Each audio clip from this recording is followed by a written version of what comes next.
how to draw a sphere. To draw a sphere, we need to start with a circle. It doesn't have to be a perfect circle, but we're going to start with a circle. Now, we're going to think about where the light is coming from. We're going to draw a sun or a light bulb. We know the sun is over here, so the lightest part of this sphere is going to be facing the light. So the darkest part is going to be furthest away.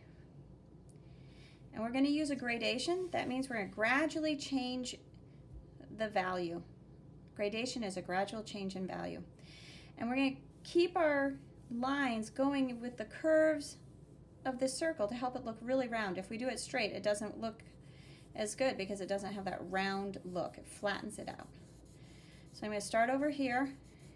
I need to fill in smoothly and evenly with my darkest value. And then as I keep coming, I'm going to get a little bit lighter. And one thing I'll often do is I'll just kind of do a big area. I'm going to get lighter. I push lighter down. And come all the way up here. Now I'm going to go back and I'm going to start to fill in a bit, still using the curvy lines. Notice how I'm holding my paper to take advantage of how my hand naturally curves when it draws. If I were trying to do it this way, it'd be much harder. I can do it, but it's harder. I have to move my hand around a lot more. If I hold it this way, it's a lot easier. I don't have to move my hand as much. You see how I am overlapping a little bit? It helps fill in the white spots. As I overlap, this gets darker and I can push harder and make sure it stays nice and dark. Keep those curvy lines. Notice I always am moving my paper around too. It's a lot easier than just trying to keep the paper in one still spot. Okay, bring those curves around up here. Starting to lighten up how hard I push with my pencil. Think of the light as just sort of a little bit up here, not down flat on the table. So I'm going to make a little bit of value here. It's getting smudgy. I can use an eraser later and erase it.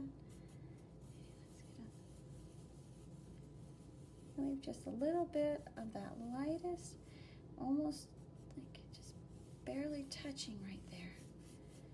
And I want to make sure it's more gradual here. It looks like I just quickly changed value. So I'm going to go back. That's looking better. Now I'm going to start here that time. I'm going to start a little bit. I'm not going to add more here, but I'm going to add more here. You can see it's starting to get a little bit darker, keeping the curvy lines, and go all the way. Then I'll be adding another layer where it's already dark, so that will get even darker. You can see I'm going to come back, coming back again, another layer here, but I'm not going to come all the way. I'm going to stop part way.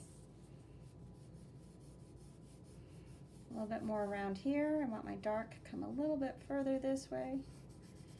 A little darker in here.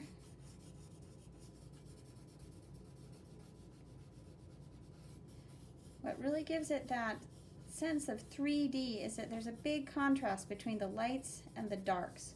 So you really need your darks to be very dark and then your lights to be very light.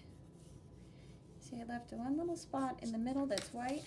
To smooth it out, I don't want to do this over and over. Otherwise, I'm just moving the stuff around and I'm not really adding.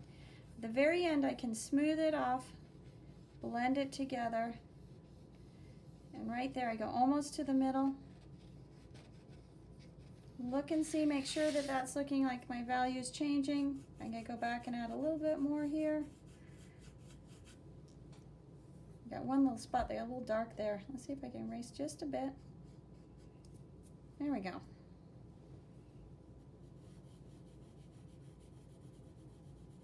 All right, there's a sphere.